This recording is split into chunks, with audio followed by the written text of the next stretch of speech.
You are here for an episode of Law and Love, and you are here with Alexis Sapphire Breyer. That is the person you came to hear, want to hear. We all want to hear. And I'm along for the ride because she said yes when I asked her to marry me. I am Mark Breyer, her husband. And today, let's just start with this. When you go on a trip with me, are you excited to go on a trip with me, or do you wish I would just go on my own? Where'd that question come from? Nowhere. I was just wondering because, you know, that's exciting, but any kids we can bring makes it even that much more exciting. And that is probably the story of my life. It's funny because it used to be when I would ever go anywhere without you for a couple of days. Maybe it's because of the age of the kids. You didn't like it, right? But now you're like, when I come home, you're always like, when are you leaving? Well, it's not that. I just think that like when somebody's gone, then you just get into a routine without them there. Not that you're even gone for that long. I'm just saying. So I've just not really, because when I'm gone, you're just like not fitting in the routine when you come back. Now, I already know the answer to this because you admitted it finally somewhere in the last few months. But when I go somewhere, usually with the kids, usually I don't go alone, and I'm somewhere with the kids for a couple of days, and I text you, and I text you, and I don't get an answer. Why don't you respond to me? You need to wait. So I need to see how badly you want to speak to me. But I don't actually think that's true. You don't always text. Sometimes I think you don't text soon enough. I believe there are many times you think I don't text soon enough. You have to keep the training going. Even though it's been like almost 30 years, you have to still work on it. But now we're onto something. That's People what's think really you're going like on. The most amazing husband ever, and you are. That's but facts. It didn't just you didn't just come out of the box that way. I had to work a lot. There was a lot of clay here to work with. Manuals, KPIs, check-ins, So it was lots your of training. leadership. The key to a husband that doesn't suck is good leadership by a wife. Exactly, and good training. And that fits perfectly because we're going to have a discussion now about various forms of leadership in different settings. And let me ask you this. What's harder? Leading a growing small company in the law, leading your kids, or leading your husband? Oh, okay. I'm going to go with the law office. Yeah. I think you're actually very open to feedback, which makes our check-ins very good. There's a lot more people in the law. So, we have like just you, that's one person. Just one. Versus the 8 children. Right. Versus hundreds of people in the law office. So it's not really that I'm better. I'm just less. There's just a lot more people. Right. Once again, confirming. But I do have to give you credit. You're always looking for opportunities to improve. So that's good. And yet I continue to make the same mistakes, which when you think about it is really kind of a weird combination. Always looking to improve, not defensive, still screws up in the same way every time.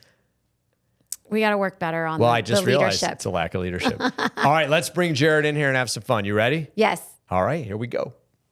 Well, today is a fun one for me because I love to learn. And today you're going to watch me go to school on leadership ideas and so forth because we have with us, the president and CEO, which is a question unto itself. Why president and CEO? Why not one or the other? Aren't those two different job responsibilities? We're going to find out of the Honor Health Foundation, but actually an entire story with Jared. Jared, how are you doing? Mark, I'm doing well. Thanks for having me. Why president and CEO? What, one title wasn't enough?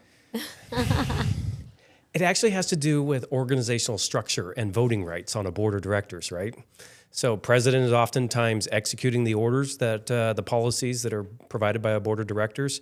And that's what the executive director does, the chief executive officer. And then the president of the foundation is also a member of the foundation board and has voting rights there. So 2 jobs. You see it in corporate America oftentimes, but it also works in the nonprofit sector. I do see it, but it's often for someone, You're on the board of directors. Of what? The husband and wife law team?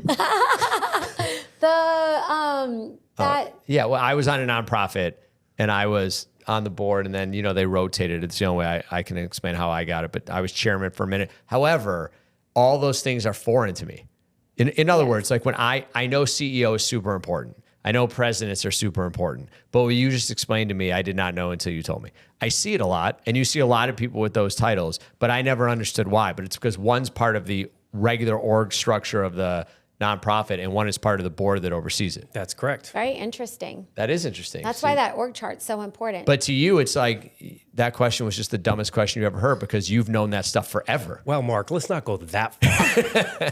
What's the dumbest? Well, like our one son says, do you know how dumb you sound right now? Yes, my son has asked everyone in But the not family everyone many knows times. about org charts. But 8 and kids, all guys, that's sorts pretty of stuff impressive. We like need an that. org chart for them. Yes. That would go a long way in a lot of families. Sure, it'd be very successful. We should see how they put each other on the org chart. They'll be like, mom and dad are down here, and we're They're at up the top here. of the pyramid. Right. So what are their ages roughly? They are 27 to 14. Okay. No, 13. 13. I aged him a Yeah. little bit. He's not ready. 27 to 13. And my oldest, our oldest and youngest, were born the same day, which was basically planned with permission from the older one because they're born the same day at the same exact minute, 2:29 p.m. Both Wow. of them. Yeah. And that's why we At St. stopped. Joe's Hospital, 14 years apart, we Yeah. were cutting the cord at the same time for 2 boys. And Well, then- Lauralee and I have 6 children, 3 girls, 3 boys. Oh, boy, you girl, guys girl, nailed boy. it too. Yeah. Yeah. It's and it's been fun. 14 to 24. So, Jared, you may not be able to answer Almost this like the question. same ages. Yeah, Yeah, almost. Yeah. Same.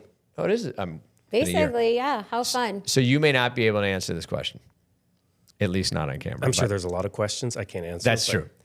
So I have said for a long time that my easiest girl is more of a challenge to raise than my hardest boy.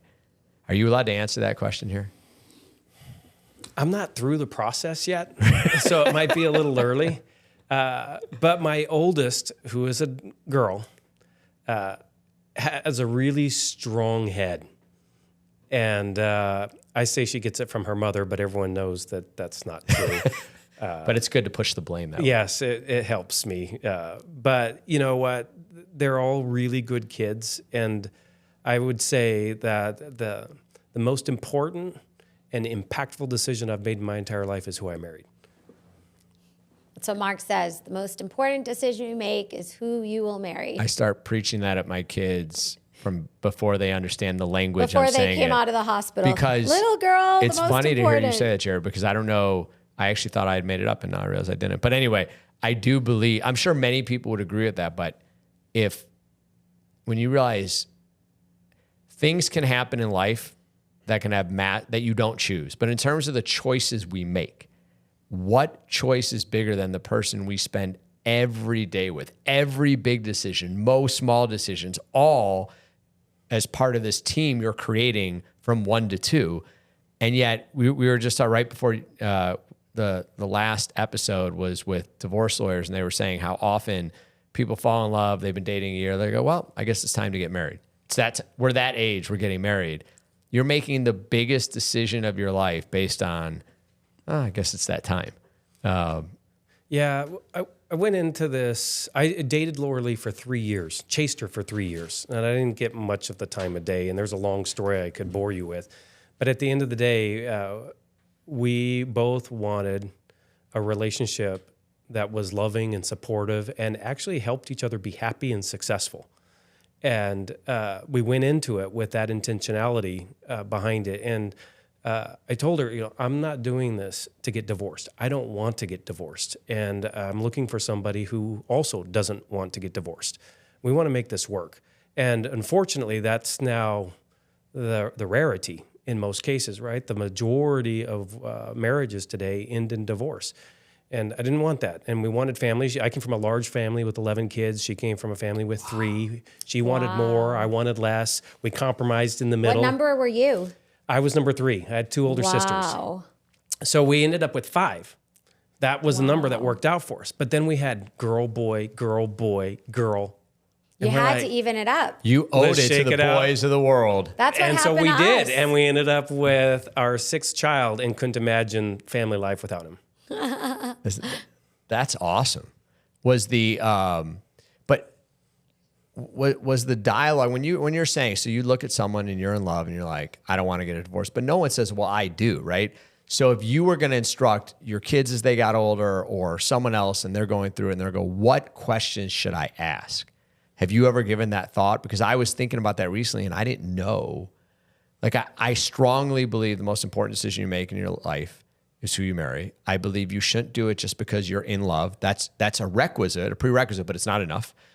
You shouldn't do it just because you don't want to hurt them, because it hurts them way more if you marry them and you're a 70% fit and they could have found a 100% fit. But if you said to me, what's the questions to ask to make sure you're meant for each other, I don't have an answer. Well, I think you do in that oftentimes people jump into marriages, my perception, my opinion, Right. Simply because of love or the perception of love, right? They go just off of emotion. And if it is the most important and impactful decision you're going to make, should there not be at least some obligation to perhaps approach it a little more structured, maybe even so much like a job interview? I mean, look at the spending habits of the person.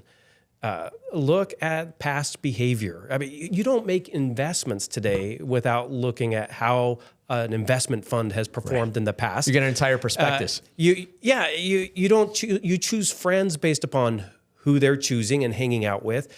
And so I think we owe it to ourselves and to our future relationship with each other and our future families to be a little more intentional in that space, and then instead of just flying off the cuff.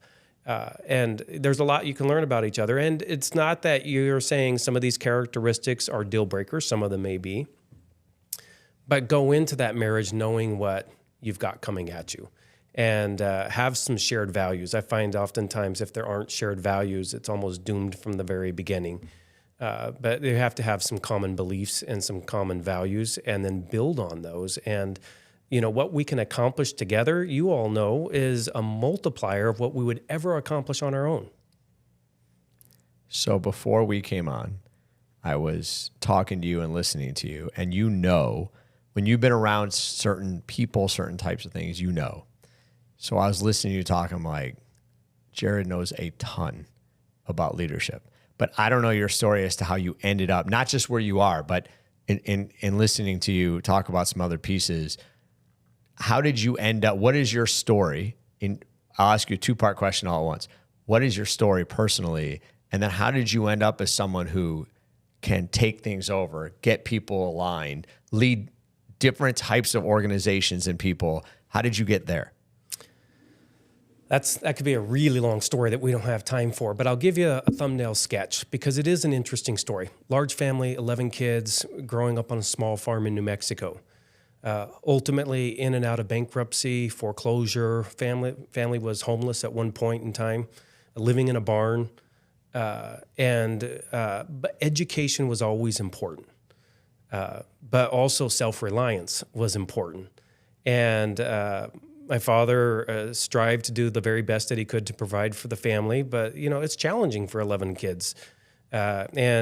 Ultimately, we made it through high school and worked my way through college. And mother taught us a really good work ethic on cleaning the house. I mean, scrubbing the baseboards with the toothbrush, actually moving the furniture when you vacuum, and the items on the shelves when you're dusting. The details matter.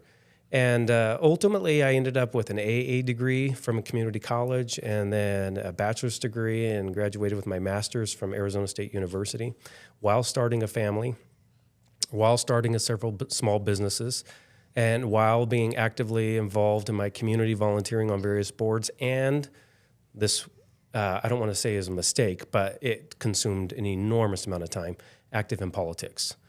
And I don't want to sound jaded, but at the end of the day, I realized that one person in that game of politics isn't going to make a difference. But a lot of people, perhaps doing a little bit, could make a difference. But at the end of the day, dialed it back some and started working at a community college in the Office of the President, Community and Government Relations. And then the state defunded the community college system because they have their own taxing authority. And everyone was in a panic, and I was in the leadership room and talked about, well, why don't we pivot and seek support from local corporations that are benefiting from the talent that we're training in the technical fields and other fields, and work with our alumni. And the comment in the room was, well, the loyalty switches to the last institution people attend, not the first. But I beg to differ. Research hadn't been done to prove otherwise. And so they ultimately decided it was a great idea, but now they needed to identify somebody to do the work. And all the fingers came my direction, and I was more than willing to step up. And in 3 years, we had more alumni giving to our institution than any other community college in the country. I got then invited to partner with the district office on a comprehensive fundraising campaign that was successful, over $50 million back in the day. And at the conclusion of that campaign, I was approached by my predecessor at Honor Health, who I'd never met before, and said, I've been watching you, and I would like you to come take over when I retire. And went home very flattered and talked it over with the family and Laura Lee, and we decided we were good where we were at. I had been there for 18 years already and wasn't planning on moving. And when I let my predecessor know that we wouldn't be making the change, but how grateful and honored we were that the invitation would be extended, like any good fundraiser, he said, well, walk me through your decision-making process. And I explained to him that I wanted a few more years in the pension system before making any radical change like that. And he says, I can understand that. Why would you walk away from 18 to 20 years? Right. And I wasn't prepared for what he said next. He said, I will wait for you. And I was like, you're gonna wait 2 years? Wait for you to vest in the pension system. And he did. He waited 2 years and then called me up and said, it's time to go through the interview process. So I met with the various boards of directors and the leadership of Honor Health and made the transition. And it's been a remarkable 6-year journey that I've been there. They were raising about $7 to $8 million, trying to get to about 15. I think they achieved it at least once. And I got there October 15th, 2018. They had $8 million raised, a goal of $15 million. The team pulled together. I was like, we've got 2.5 months to raise half the money. And the team pulled together and worked really hard, and they raised $15.1 million that year. Wow. And they've been working diligently ever since to help advance the Honor Health mission and all the tremendous work that the organization does. And we have now been consistently one of the top performing healthcare foundations in the nation for the last 6 years. And had a record year again last year, raising over $60 million. Wow. So go back 1 second. You were born and raised in New Mexico. Born in Provo, Utah, but really raised on the small farm. All I remember in Utah was sliding down the stairs in a cardboard box. So is ASU what brought you out to Arizona? No, my mother's parents were cattle and cotton farmers in Gilbert, Arizona. Wow.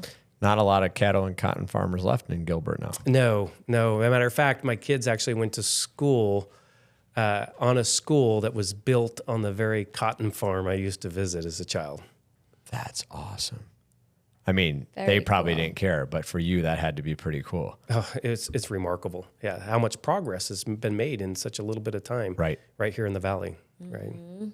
So there were so many pieces to that story. The person who comes up with the idea to reach out to alums, people who've gone here to raise money, is not necessarily the person who should be leading the actual fundraising, right? One is an idea person. One is organization, sales. I have no idea all the things you probably have to do to be good at organizing and developing and everything that goes into fundraising. And yet somehow the finger's pointed back at you because it was your idea. Had you ever done anything like that before, or is that the first time you had to dig in and learn that skill set? So I'm also a Boy Scout, Eagle Scout, and my Eagle Scout project actually involved pulling a number of players together, like bashes, getting permission to use their parking lots, like Home Depot, who donated lumber, to build these ridiculously large 8x8 recycling boxes for aluminum cans to be placed in their parking lots. And then, so maybe I was an environmentalist before That was the thing. I'm trying to figure that out still as I reflect on it. But I didn't realize the amount of work that was involved in every month going and emptying these massive boxes that were filled with aluminum soda cans. And then we'd cash them in. And then we put together all that cash and donated it to the children's hospital here in town to help parents pay the medical bills for their children that couldn't afford it. And that led to being involved with the United Way and a host of other organizations that needed fundraising help. There's so much good that's getting done in the world, and oftentimes so much that doesn't get done because the resources aren't there. But imagine the power that an organization or a group of people have when they can bring dollars that come from a good place to do things that maybe the market would never allow them to do, that need to get done and be done for the right reasons. And it can change the world, not just for an individual, but for all of us. Well, sometimes if you change it for the right individual who changes it for the next individual, you change the world that way too. Absolutely. I want to know if you built one of those cars when you were in the Boy Scouts and did like the race. Yes. And did you win? That was more Cub Scout age, I think. Or a Cub Scout? That is Cub Scout age. I won. I actually won a couple of the beauty contests for the cars. I had some horseshoe nails on them and some other things. My parents and my mother was a kindergarten teacher at one point in time. And really did a great job in supporting us, but ultimately ended up with one of the ugliest looking cars you could possibly have. It was a wooden wedge, and it's a glitter looking thing, but it's the lube that goes in between the tires and the axles. I forgot what it's called, but it got all over the finish of the car. But we ended up going to regionals and winning the regional championship with that car. I just figured you grew up in a farm.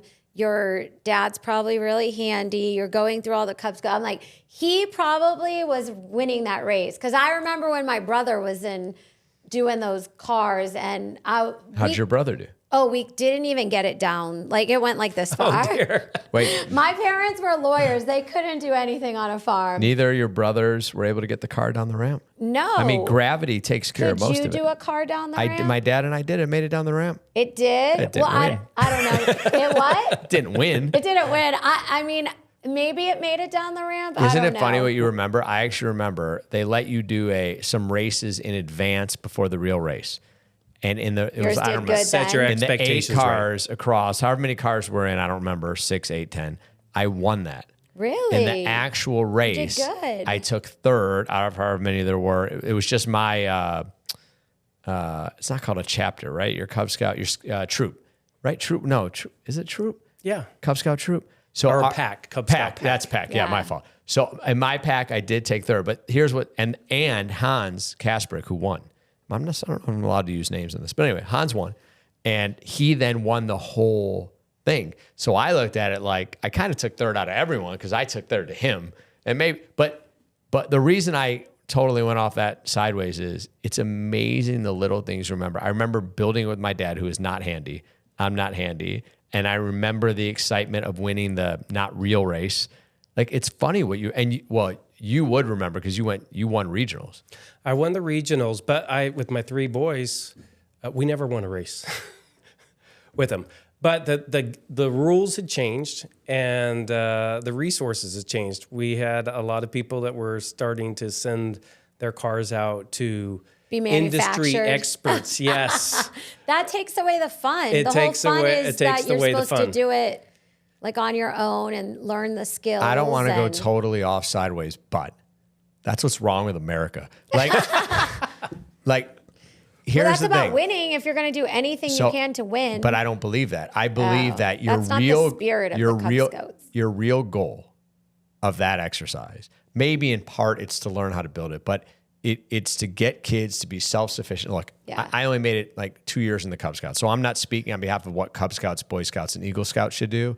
But just in general, I think we as parents swoop in to save the day and miss the bigger picture.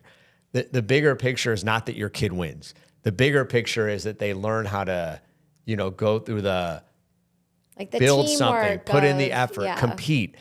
And so if you're sending it out, yeah, you just help your kid get a moment. That's fine. But they didn't earn it. It's so a to moment speak. versus a memory. The Yeah. intention is that you work together with them on it, right? Right. And they remember that far more whether or not they won the race. I remember both. Okay. Yeah, but if And my you- dad and I were. My dad was not a that's handy because person. you put it together. We with put him. we glued a little circular weight on the back. I don't know if it helped or hurt, but I still remember it. My point is that I just think that a lot of times we've had this with our kids where our oldest daughter, who's our second child, I don't remember if you used the word spirited, but you may have, but I would use that for our oldest. And so she would share her opinions with other middle school girls about them, and they would share their opinions back. And so there were times where the parents of the other girls would swoop in and want to get teachers involved or whatever. And I would not intervene. And because I wanted my kids, and this has been true throughout, and it just happened more with that one, but I wanted my kids to learn how to have the tough conversations. And, I'd talk it through, we talk through in advance to get them through it, because the goal isn't how you work it out with Jane in 7th grade. Mm-hmm. It's, okay, a teacher or, a parent, someone is saying something to you. How do you look at them and explain your side of the story? And I'm not saying, by the way, in no way she can attest to this. I'm not saying I'm a great dad or that I did it right or that it was the right decision. But I do think it is better to step back and go, what are we actually trying to teach here? And so we're not really teaching you how to build the faster car. If you're going to be a future engineer, you're going to be a future engineer. And it's not about that moment. But I mean, I don't know why I went all the way sideways on that. I'm not really sure either. I blame Alexis. I think Alexis took us off like, track. where's he going Remember when with this? Alexis No, I'm said just to you, kidding. she said, Jared, did you build those cars? So when I just went on that trail, she started it. It's No, her but- fault. It's her fault.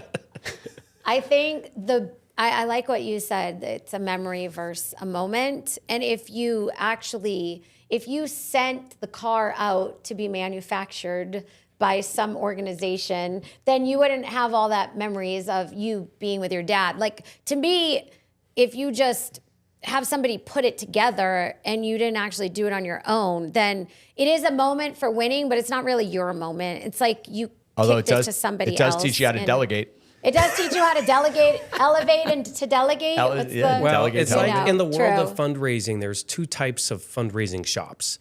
There are those that are focused on raising the dollar and those that are focused on building relationships, understanding that the dollars will eventually come if you go about doing things the right way.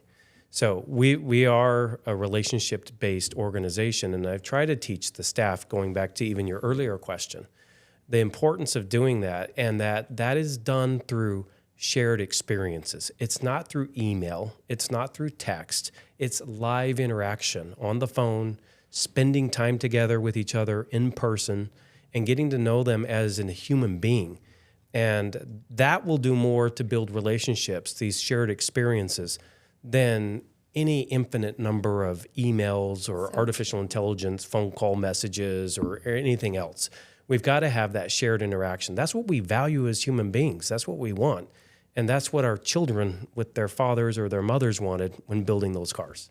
We always say emails are for confirmation. And so many times I'm like, do not ever send an email like that. Like, emails are for confirmation, because how are you going to build a relationship if you're just sending out an email? You're not. I mean, I don't know anyone that, you got to get pretty, I would think if you don't have a relationship, who's going to want to really donate to an organization or keep donating? Like, you have to have that organization. So, I'm sure a lot of people do have a lot of organizations that are so dear to their heart and they're going to donate. But having the relationship, maintains that and perpetuates it. And, we've had a lot of... Look at my story. For me, and if I was going to put in order, it'd go my wife, Michigan State, my kids, right? So I'm a huge Michigan State fan. That's sarcasm. Thank you for clarifying. It could be sarcasm. It so seriously. That you was might serious. not There know, wasn't right? even a smile. That's like, what makes wait, it what? brilliant. But it might be like Michigan State wife, kid. I'm not sure. No, oh no, you're number one. I'm still number No, one. you're number one. Okay. I wouldn't even joke about Yeah, that. he doesn't joke about that. He knows. But I can better joke about my than kids. that. So Your poor kid. I love Michigan State. Huge fan. But the only time we've ever given any kind of consistent donations, the only time we've ever upped our donations was the one time they had someone who came in and built a relationship.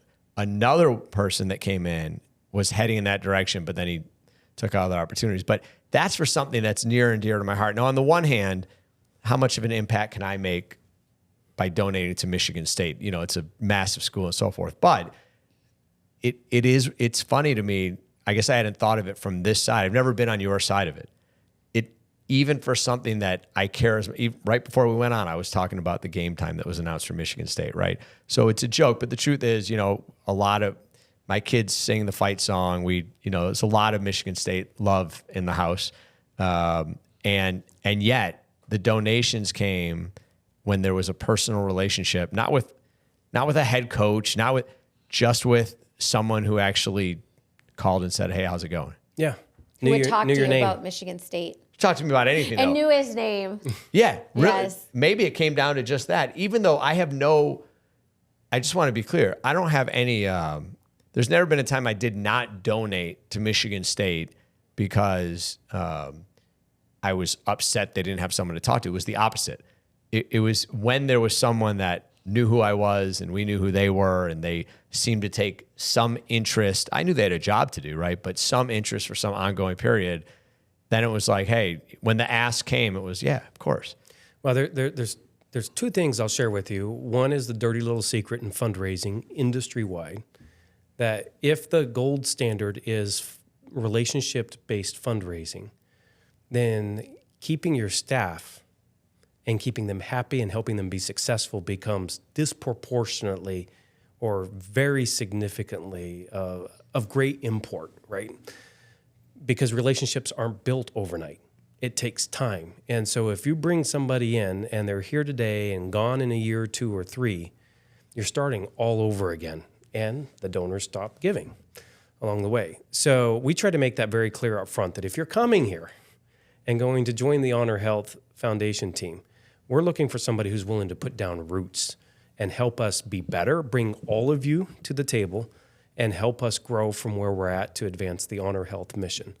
And I think that's been one of the keys to our success. But there's a challenge in our industry that there's pretty rapid turnover across all sectors, and social services and other institutions of not higher learning really struggle. Now, higher learning institutions do a little better because they have the pension fund to help keep people there, but then oftentimes performance isn't what it could have been when the mission is really real. And I get asked, second point is I get asked, was it hard to transition from higher ed to healthcare? And the answer is no, because it's the same process. What made it even more delightful, though, was the culture at Honor Health and the leadership at Honor Health, in part because people ask all the time, are you happy here? How can I help you be happy here? And how can I help you be successful? And really be interested in the answers and doing what it would take to make sure that those answers come out in a positive light. And I think that's one of the secret sauces at Honor Health is it has a very family feel to it. That people know the CEO, Todd Laporte of the hospital. They know the leadership. They know the board of directors. They're local people. And it's a remarkable organization that really starts with this name. We honor your health. We don't honor the disease. We are trying, it's like a little David and Goliath thing. You've got this small healthcare system that's really striving to be world-class. I'll repeat that, a small healthcare system striving to be world-class and delivering on it, been able to magnetize some of the very best physicians in the world in their craft, in their specialty, to a local community healthcare system. Why? Because the philosophy is they're the experts. Let them practice medicine how they know best and get out of their way and let them do their job. Other healthcare systems will say, here's your box physician A, B, and C. Get in it, stay in it, and don't get out of it. And see X number of patients an hour. They don't get to build that relationship with their patients. And Honor Health is focused on delivering world-class care that's personalized to you. But you have to, and I'm speaking from incredible ignorance, you still have to make ends meet, right? It doesn't matter how well-intentioned Honor Health is. It doesn't matter how good the people are. If enough dollars don't come in, you can't serve the people you're trying to serve. Well, you would say that, but look, we can look at the healthcare systems last year and perhaps even the year before when the majority of them across the country lost money. The margins are 1% to 2%. You kind of have this trifecta of three groups: the payers, the insurance companies, the providers, the healthcare systems, right? And pharma, the three Ps. And everyone points the fingers to each other. Right. Now, we know the margins are much better in the payer environment, and they're even better in the pharma environment. But the ones that have to do all of the work are the providers, the hospital systems. And we're expected to deliver higher quality care year over year over year, but we don't control the reimbursement rates. The payers do, and the federal government does. So you have to live within those confines. And the reality is that there isn't enough money in the model to deliver quality care. So a lot of organizations have gone to say, well, we're going to build it up on size. We're going national. We're going to go multi-state. And actually, it doesn't work. The reverse happens. Care oftentimes becomes more expensive with mergers and acquisitions than they were without the merger or the acquisition. And there's a reason for that, and I could delineate that a little bit later. But Honor Health is in a position where we're like, we want to focus on quality. And we've been able to deliver on that in part because of a very generous philanthropic community that provides that additional margin that lets us purchase the latest piece of equipment or offer that extra staffing so that they can sequence all of your care and all of your appointments for you, and then you can focus your care and attention on your family member or your loved one. That's what makes us different, in addition to having a remarkable nursing culture. There are a handful of institutions that are magnet certified, and a magnet certification is simply a nursing certification that is kind of a double-edged sword. They look at they ask the patients, what kind of care did you receive from the nurse? And then they ask the nurse, what kind of support did you get from your employer to deliver that care? Honor Health, all of its facilities are magnet certified. Really very few, probably less than I could count on two hands in the country, have been able to get all of their medical campuses certified as magnet certified healthcare systems. We have one campus that is not, the Sonoran Crossing campus, but that's just because it's too young, it's too new to have enough history under its belt to pass the certification, but will be pursued as soon as we're able to do so. But Honor Health is a remarkable organization in that regard, and that philosophy of empowering individuals and letting them go forth and shine and do remarkable things, it permeates the entire culture. I will also just add this piece that I think has added to the success, my success at Honor Health, is if we were to zoom out, like a lot, and look at time from when human beings first appeared on planet Earth. Oh, that's a big zoom out. Big zoom out, right? Till today. And I'm very serious about this. Today, right now, is the most exciting time in all human history to be involved in healthcare. There are remarkable things being done that were unimaginable even just a few months ago. We've had an engineer out of San Francisco come and present to some donors to demonstrate how she used a technology to help a quadriplegic drive an Indy 500 race car in Brazil using nothing more than his thoughts.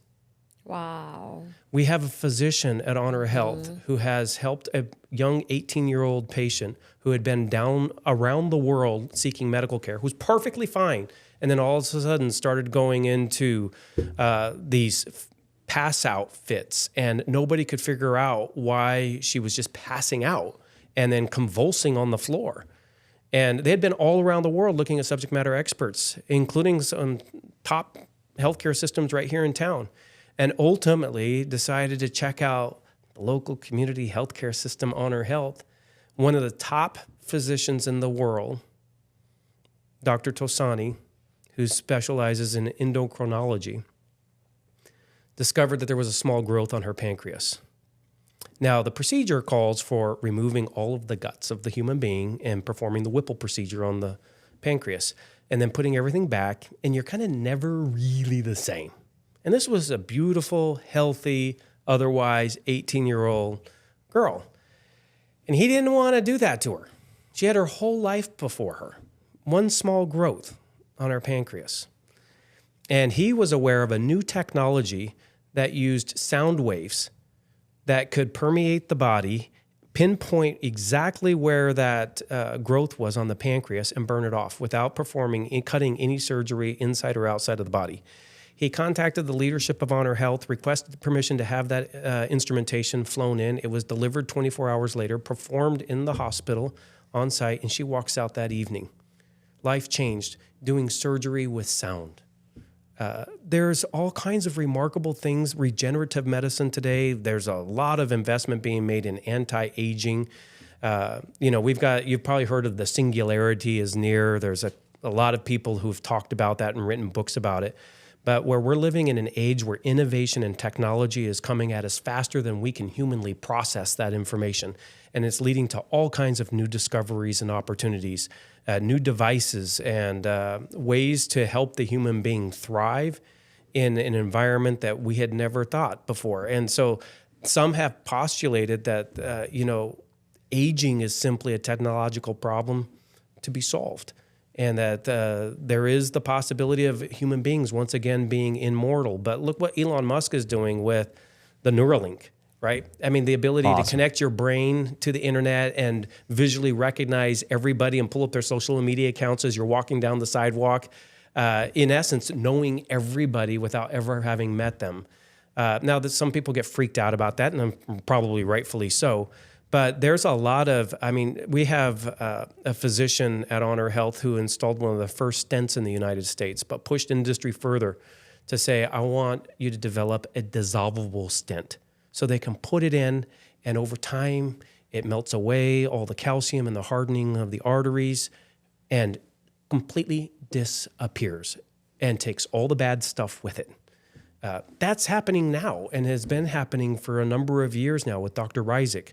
One of the top cardiologists in the country. And there's just we have the thrombectomy procedure now at the Bob Bovay Neuroscience Institute. Think of this. This was pioneered in Georgia, the stroke capital of the world.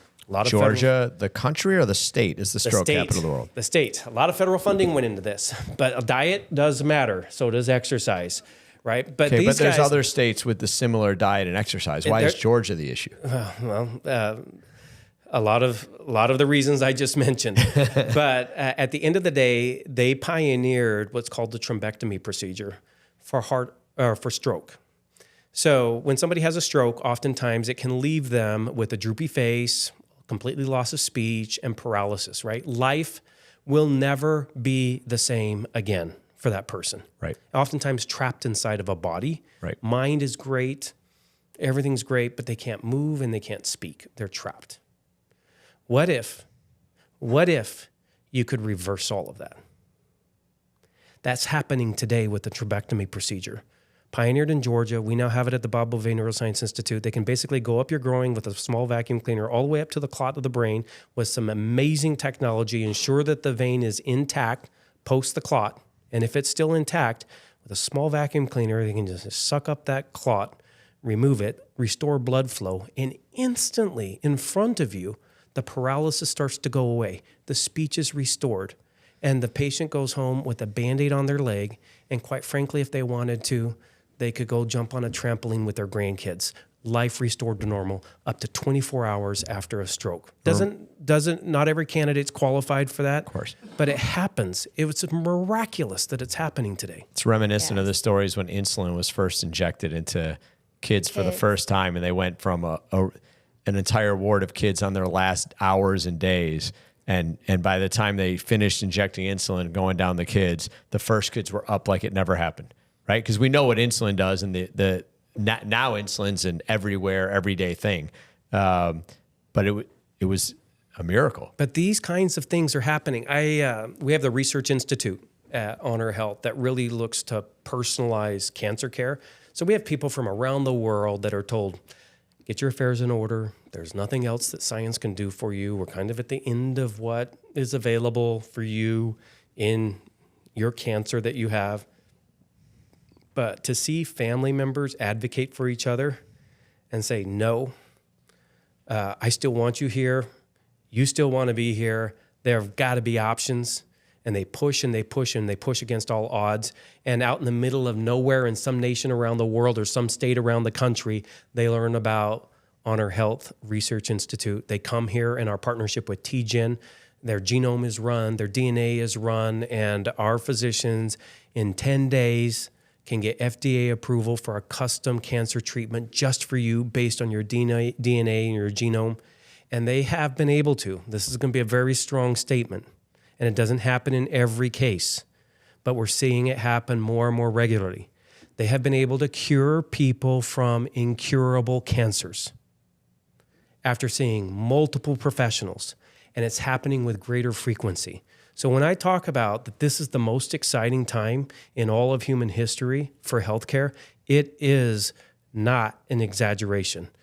We are finding cures, saving lives, and transforming a healthcare system every day because of the generosity of this community. So is the biggest challenge to those things money? I mean, in the end, like people love to say, that should be paid for, that should be paid for, that should be, but what you just described, the amount of research and expertise that has to go into creating, a map of your double helix that figures out that with your cancer and whatever, that's got to be crazy expensive. And, it would take a whole lot of $100 and $500 donations to be. So is money the biggest obstacle? And if so, what's the path forward? I think it's really knowledge and awareness is the biggest obstacle. We are kind of our own worst enemies. And what we don't know, oftentimes is the thing that bites us in the butt, right? When people know, they're more than willing to open up their wallets and help fund it. But I can tell you, we've got funds set up at Honor Health that if you have a certain gene that you were unaware of that runs in your genome right, and your family, you need to get your family checked out because we can stop this stuff from ever activating through early detection. But if you carry the gene, we can take action before things start to go bad. But there are families that can't afford to make the trip or afford to stay. So we have a fund set up through philanthropy to help offset those costs. But, like caregivers in the healthcare system, they're regular human beings too, and they've got stuff going on. They might be going through a divorce. They might be being evicted from their home. I remember one story of a longtime nurse. I believe she'd been with us for over 30 years. And CPS showed up at her house and said, here are 6 grandchildren. They're now yours. She was living in a 2-bedroom, 2-bath apartment. How is she going to do all of that? Beds, bedding, clothes, food, right? And on a nurse's salary. Trying to help 6 kids who just got dumped there at grandma's house their lives are in turmoil. Their lives are in turmoil. So she comes to her employer and says, this is what happened. Can you help me? We have an employee crisis assistance fund that employees and other donors have contributed to so that we could step in and help buy the bedding and provide the resources to get her over this hump so that her mind can be in the work that she's performing for our patients. To have an organization that's willing to look at its employees with that kind of perspective is a wonderful place to work for. And I've really enjoyed my 6 years there. So I'm picturing someone approaches you. You've been 18 years in higher education. So now here's what you got. You're a subject matter expert. You know how to do what you're doing there. You're probably known not just where you are, but throughout the state and probably by peers throughout the country as someone who knows what they're doing. You can go anywhere else in that field and you can hit the ground running because you're not learning a whole new thing. Now, here comes someone who goes, I've been watching you, you're amazing. Come over here to this totally different vertical. The pitch is different. I'm sure there's huge overlap, but it ain't the same. 2 years later, when you're being interviewed, I imagine you're interviewing Honor Health too, right? Because you don't need to leave. even if you were going to leave this where you were, you could leave to something that's similar. Right. What, and I know I can feel it, right? I know that now you're like, I am in the right place at the right time, doing amazing things. And I'm like, it's exciting to hear the passion you bring. But you didn't know that when you were like, yeah, let's do it. What were the questions you were asking, and how did you finally decide? Not what you know now, but when you said, okay, I'll take the offer, what helped you get to that point? I talked about my predecessor that said he would wait 2 years. That was a big indicator. I don't know of anybody else that would be willing to alter their personal plans and inconvenience themselves to accommodate somebody else like that right from the beginning. But that was indicative of the culture. And culture is really disproportionately important, both in, I think, in family life and in married life, as well as in work life, right? And I don't think oftentimes we put enough intentionality behind it. But that's where the value lies. And, we don't ask donors to join the Honor Health Foundation mission and make a contribution unless we are doing it ourselves. So you have 100% of the foundation staff that all make an annual gift, 100% of our board makes an annual gift, 100% of the leadership of Honor Health makes a gift, their board makes a gift. They're doing what we're asking others to join us. And what does our mothers always teach us? It's many hands make heavy work light, right? Or something to that effect.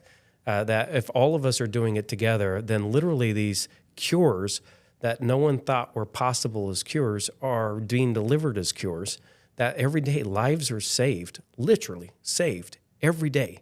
And transforming a healthcare system that we all know is broken, that we all struggle with, trying to make it better, user-friendly, more accessible, and open for you to be able to select the best physician for you, but have access to your records. Is something that Honor Health has tried to do, is really put the patient at the center. And we're grateful that 100% of every donation that comes to us goes to the donor's intended cause. We don't take any fees off the top. And not every organization can say that. I know that there's a lot in town that will take a 13% or a 23% administrative fee. They need to. We're very fortunate that we're in a space where 100% of your dollar can go to the cause and do the most good.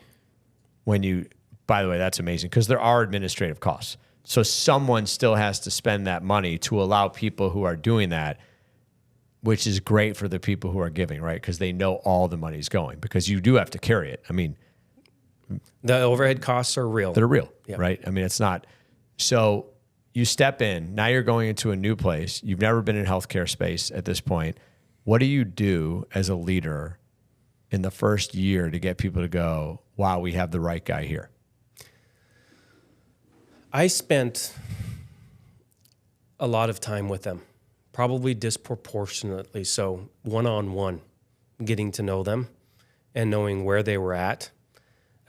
We had to do a couple reorganizations along the process, but we tried to do it in a way that was humane and respectful of them. And I still remember a number of instances where we had to let some people go, and I was walking one of them out, and she turned to me and said, you know what, you guys are going places, and this is just the kick in the butt that I needed in my career, because I was stuck in a rut, and I needed something different, and I wasn't going to make the decision on my own.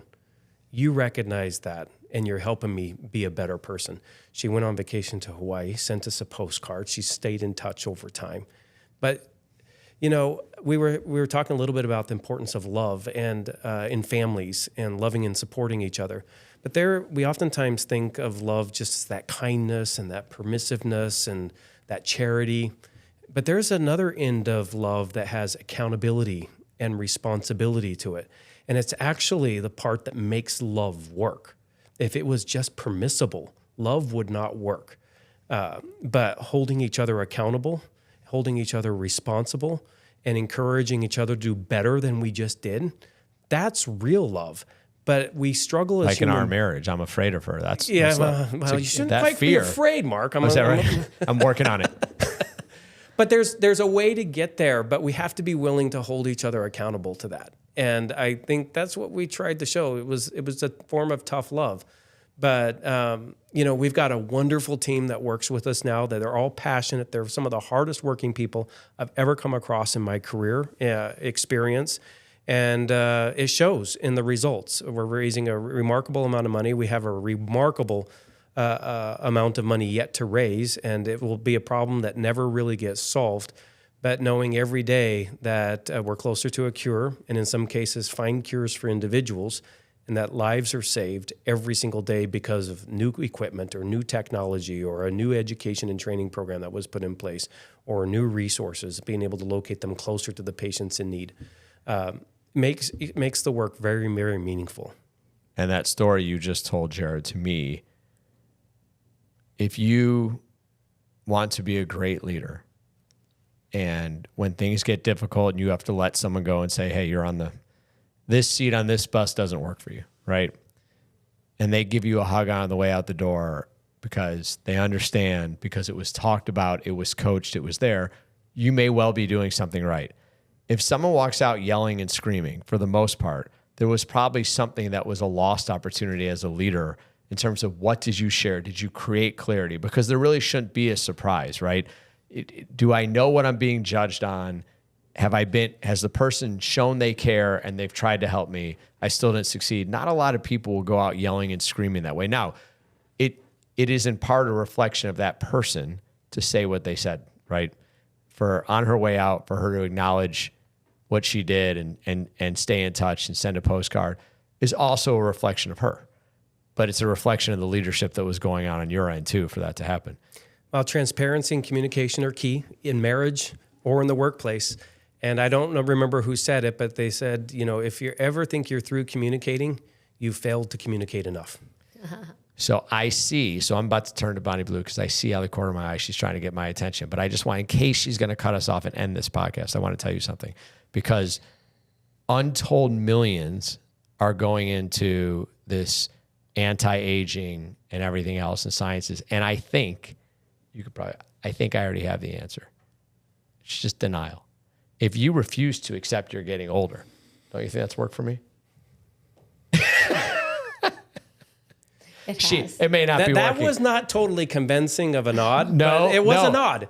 She keeps telling me. Really? She keeps telling me I'm as immature as the day she met me. I thought for sure that my denial was working. I think it actually is. There you go. I mean, I think because there's two things, right? Perception and reality. Although everyone's perception is their own reality. So, but it doesn't make it real. As far as you're concerned, you're still 22.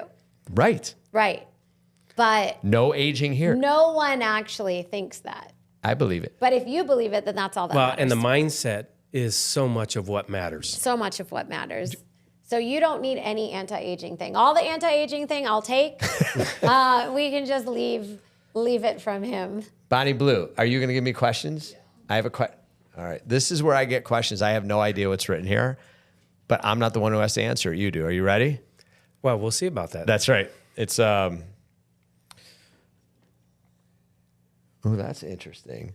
Did you find it better talking to Mark or Alexis on this podcast? Oh, no, it's not what it says. It's not what it says. It says, Alexa, you were definitely the winner. And right. Mark's anti-aging. Do you see how far he has to hold? My eyes have not yet come into the anti-aging, the rest of me. He was doing really good, but then all of a sudden his eyes kicked negatively in. But the good news is there's procedures for that, and there are procedures for hair loss. And there are procedures for vision correction. I mean, there's a lot of stuff today. We can just go back to my denial. I just don't remember having hair there. But everyone's, you know what sucks though?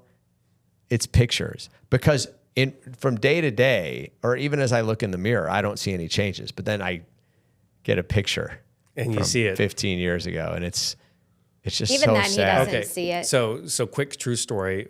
My oldest son was working in Alaska this summer at a fishing camp, and he came home a couple of days ago and went off to college. But before he left, we showed him a picture, his picture of probably when he was 5 or 7 years old. He didn't recognize himself in the picture. He thought it was his youngest brother or my baby picture. And I'm like, no, we're all in it together. And that's you, pal. That's crazy, right? By the way, how did he do at fishing camp? He did really well. He's never been He's been to the ocean before, but he's never really. I mean, when you're in a fishing camp in Alaska on the dock, he oversaw the dock. And so you had 6-foot halibut that were being caught and all of the salmon. And he learned so much. He learned how to set the anchors, prepare all the boats for all the guests, and worked really, really hard. I'm proud of him. When I was in college, you could go work in the fisheries over the summer. That was me. Did you do it? I did it. And you could make great money, but the hours were supposed to be insane. So I decided not to do it. Mark, I literally worked 24 hours a day, some many days for at least a month, and then maybe 18 to 22 after that. You felt your youth slip away. And the worst part was that your straight time paid your taxes and your overtime is what you took home. Wow. So in hindsight, I've had this question hanging over my head for decades now. Should I have gone? Was it the right decision? Well, I don't know. I started out as what they call a slimer, actually gutting the fish and cleaning the fish. One of the lowest jobs in a fishing camp, but ultimately became a manager of the warehouse and the cooling shed up there, just doing summer job work, But I don't care. That's how you end up where you are now.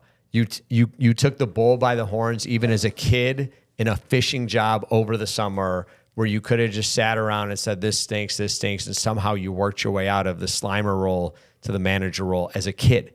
Well, it really did stink. Those fish factories stink. I've heard it took weeks to get rid of it. All right. That's amazing. Here's your questions from Allie. What is your favorite thing about living in Arizona?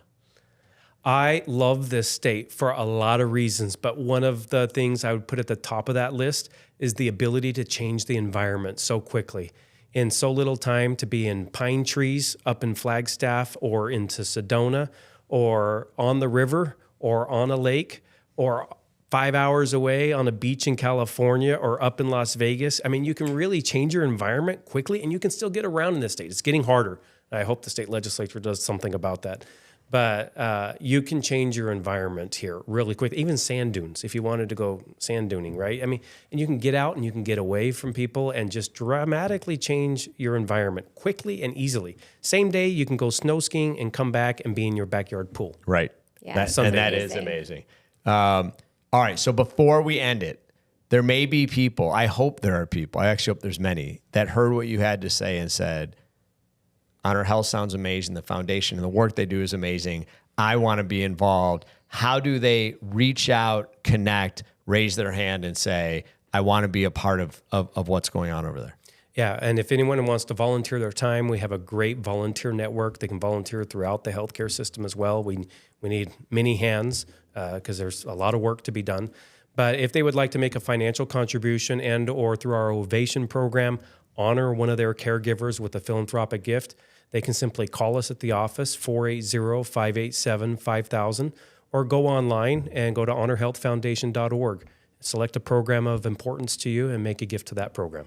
And if they want to volunteer, same website, same number, they're good? Get a hold of us and we will be happy to get them connected. I am super impressed by the work that you're doing. Your story is amazing. Thank you for joining us and educating at least me on it. She tends to know everything before I get there, but for me, I think one of the coolest things you said. Well, you said so many great things, but I love that. I don't think many people know that they can make a donation on behalf of somebody who's cared for them or one of their loved ones, which is so cool. It is so cool. Oftentimes, we as human beings want, when somebody just saved your spouse or your child's life, you want to say thank you. And there's a lot of federal laws that kind of complicate that, right? Because they're federal laws. Yeah. And, we want to make sure that all our caregivers are treated the same and you're not bribing a physician or anything of that nature. So there's a lot of federal laws to protect that. Bribing is generally looked down upon, yeah. Sarcasm. Coming from lawyers, yeah. But some people will provide pizzas and stuff like that. And the staff really aren't allowed to accept those, even those. Yeah. And so if you really want to do good and do right by the caregiver, mention their name through a program we called Ovation at honorhealthfoundation.org. They can find the Ovation program and mention the caregiver and what they did and make a contribution in their honor. And that contribution, again, is going to go back to their department and help them do an even better job for the next patient. And that's how the world goes round and round and round. Interestingly enough, we had somebody from compliance call us and say, hey, can you go visit this department and talk about your Ovation program? Because they had a number of infractions where people were being so generous and so thankful to the caregivers that gifts and other things were being dropped off. And they really want to channel that the proper way, in the way where you can do the most good, which was through making a financial contribution. So that's the Ovation program. I'm not a huge fan of the words good problem, because good problems are just problems of different types. But if you're going to have a good problem, it's that people care so much that they're trying to give so much, which speaks volumes, right, about the people at Honor Health and who they're giving that to. I know you still have to play within the rules, and the people who are giving it don't know. They're just trying to say thank you, right? Right. But talk about, if there's such thing as a good problem, you just gave the best definition of one. Thank you again for everything you're doing, for committing so much of who you are in your life to actually saving lives and making a difference for so many people at Honor Health who are doing it. Thank you for joining us. It's a pleasure. Thank you for having me today. It's been wonderful.